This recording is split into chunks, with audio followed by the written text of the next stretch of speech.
All right, 23 DCCR 0319 on Lupe Gomez. I've got Mr. Nichols here for the state. Mr. Radford is here. Sir, you, Lupe Gomez. I'm sorry? Is your name Lupe Gomez? I've been on for What? third-party intervener, cross plaintiff, superior lien holder, to appear by special restricted visitation and not by general appearance. Can you do this? Can you come around and have them so I can see better? You want us all to bench up? Yeah, y'all can all come up here. Okay. So I have a couple questions. No, well, hold on. You don't get to ask questions. I'm going to ask the questions. Mr. Gomez. Can happen until all parties are identified into the record. All right. So, Mr. Tell me again who you are. Who are you saying I'm you a are? non-corporate third-party intervener, here by special restricted visitation and not by general appearance, under duress by the means of threat, coercion, and kidnapping. Okay. Have you ever been known by the name of, in the past, Lupe Gomez? Will you state your name for the record, please? And will you order the prosecutor to state his name for the record? And do either one of you have a claim against me? We do have a claim against you. My name is Raquel West. I'm the judge of the 252nd District Court. This is Mr. Luke Nichols. He's one of the assistant district attorneys in my court. Mr. Radford is here representing you. Okay. There's an indictment. There's a motion to quash. Mr. Radford has filed that we're here for today. I'm going to take judicial notice of the court's file, which includes numerous documents, including a indictment, the probable cause affidavit, other identifying information that does identify you as Mr. Lupe Gomez. And I'm going to make the finding at this time that you are, for purposes of this hearing, Lupe Florencio Gomez. And we're going to go forward with the motion to quash. Mr. What's a motion to suppress? Motion to suppress. I'm sorry. Let me get that pulled up. I have a motion to quash as well, correct? Yeah, you do. Hold on. I think that's a pro se motion. Okay, so we're here on Mr. Radford's motion to suppress. Let me find that one. It's okay. I'm looking. Well, while you're doing that, Nope, stop talking. Stop talking. Your foreign agents and registration statement. My what? Are you refusing to do so? I am. Okay. Here we go. All right, so Mr. Radford filed, it's entitled motion to quash and or suppress evidence. Oh, okay. And that's why I was confused because it just showed the first part. And 23 DCCR 0319, this was filed April 29th of 2024. And Mr. Nichols, you may call your first witness with regard to the suppression. State calls Officer Chad Morrison. Would you please call the name?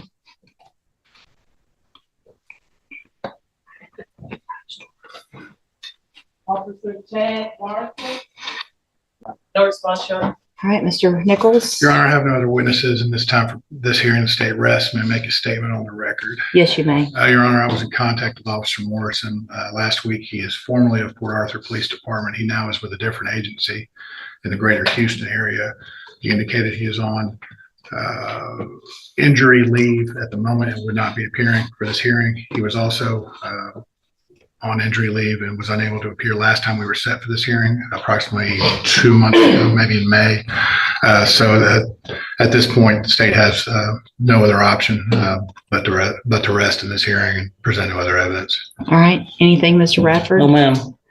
Well, based on that, then unfortunately, I have no choice at this point, which is unfortunate that the officer won't comply with showing up, but I'm going to grant the motion to suppress evidence in the case based on the fact that there's no evidence today presented. Is there anything else, Mr. Radford? We'd ask that the court dismiss the case, but I think Mr. Nichols is already preparing that. I'll tender dismissal to the court, Your Honor. All right, Mr. Gomez, I have granted Mr. Radford's motion to suppress because the officer didn't show up. What that means is there's obviously no evidence that would be able to be presented in your case. Mr. Nichols, it looks like, is going to present a dismissal based on the fact that there won't be any evidence, and I'm going to sign that. Your case will be dismissed. Okay. You can go back with the bailiff. The bond money, being that the case has been dismissed, the bond money needs to be returned. Did you pay a cash I paid bond? cash, $5,000. But you're back in custody. You're right. But I still pay in case of this. Yeah, that you can take that up with the district clerk, once you're released. All right. Maybe excuse that. Yes, if you'll please get me an order, I'm gonna make a notation on this, but if you'll send an order. I'll try to e-file one this afternoon. All right, thank you. Mr. O'Cleese, when did you smoke pot? Why would you do that when you know you're coming to court for a second-degree felony offense?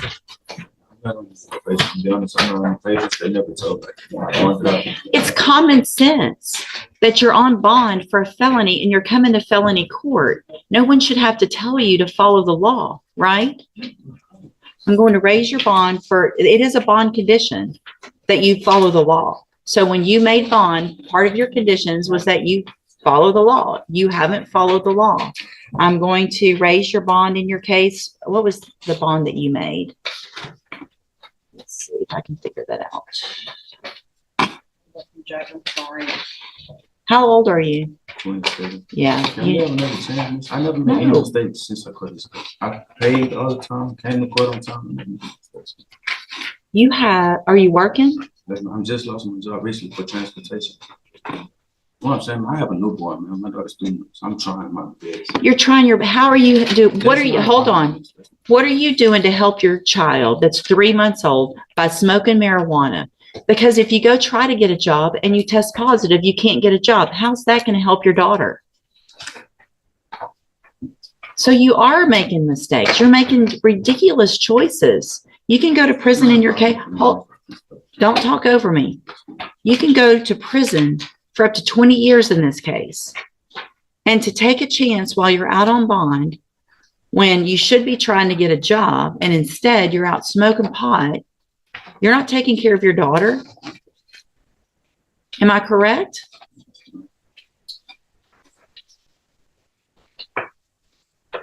Judge, if I may, in the past, the court would consider amending his bond conditions for a drug patch in the situation in lieu of raising his bond and the back in custody. Sure. I'm 27. I've never had any drug charges, anything like at all. I'm gonna be honest. I know I shouldn't have been smoking, but in my head, I'm saying, okay, I'm not going for a drug charge. I don't have prior drug charges. I didn't know it was a possibility that I would get to. It's not a problem for me to start smoking. It's not. I could have a tattoo. The bond's been paid on time. I'm not a bad person. Okay. I just thought, okay, you're not. Here's the thing. If you can take care of all those things, then you can also hire a lawyer. I'm just not working. I could have a tattoo on the side. I just stopped working. Just stopped. Let's say my daughter's 3 months. I was working as a certified surveyor. So, but there's other companies out there that you could be looking to get a job, and they're not going to take you if you're testing positive. So I'm not saying you're a bad person. Most of the people here that are in front of me aren't bad people. They're people who are making very bad choices, which is what you've done, right? Probably on more than one occasion. So if you don't have a problem doing that, I mean, we've got a couple of things going on here. Number one, if you were working for Zachary, I'm not real sure why I appointed you an attorney back when. Okay. So you should already, if you have all those certifications, there are other companies out there. You don't have criminal history right now. You should be able to get a job. He is already a felon. Robbery. And I'd like to point out to the court, when he was on probation for that robbery, one of the allegations on his motion to revoke, for which he was revoked and given 10 years, was 2 positive samples, one for tetrahydrocannabinol and all the other for barbiturates. So he at least has some problems with drugs. July 16. I didn't quite know cases as an adult. Well, you just said you never had any drug problems. I never. Just as you said, I feel it. 9 years ago, but I was a baby. I don't remember. And you've been Okay, but now you're not a baby and you're still making the same bad decisions. So listen, here's what we're going to do. If you want to really do what you say you can do, then you're going to get out there and you're going to get busy and you're going to do it. Otherwise, you're going to be in jail. Couple things. Your bond conditions are modified to order that you have a drug patch. You get that drug patch within 24 hours. The initial drug patch obviously is going to test positive. but it shows me quantities, not just that it is, but it's going to qualify it on how much is in your system. Every drug patch, you get it changed every 2 weeks. If you miss one, if you test positive, obviously, then you're going to have a warrant for your arrest and you're going to go back to jail. Do you understand? If that amount is not going down, you will be back in custody. In addition, you will go find a job. You will prove to me that you are doing that. You need to apply for at least 3 jobs a week. You need to be applying for 20 jobs a week. If you really want to take care of yourself and your child, then you should be out there hitting the pavement every single day, finding a job.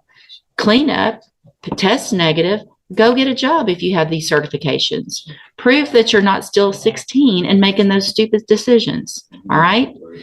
I'm going to reset your case. You need to stay in touch with Mr. Lewis. I want proof by tomorrow that you have the drug patch. Mr. Lewis, your bondsman can let you know where you can go get that on. As soon as you leave here, call the bondsman. Actually, before you leave, the probation officer has a list of places that has it. She's going to give it to you right there at that desk. She'll give you a list. You need to go get that on. You need to get a job, start making some money, and potentially be hiring your own attorney. Right now, Mr. Lewis is going to remain your attorney, but I want you to be working on all of those things. Take care of your business. All right. Thank you so much. All right. This is your only chance on this kind of stuff. Okay. You're free to go. Thank you, Judge.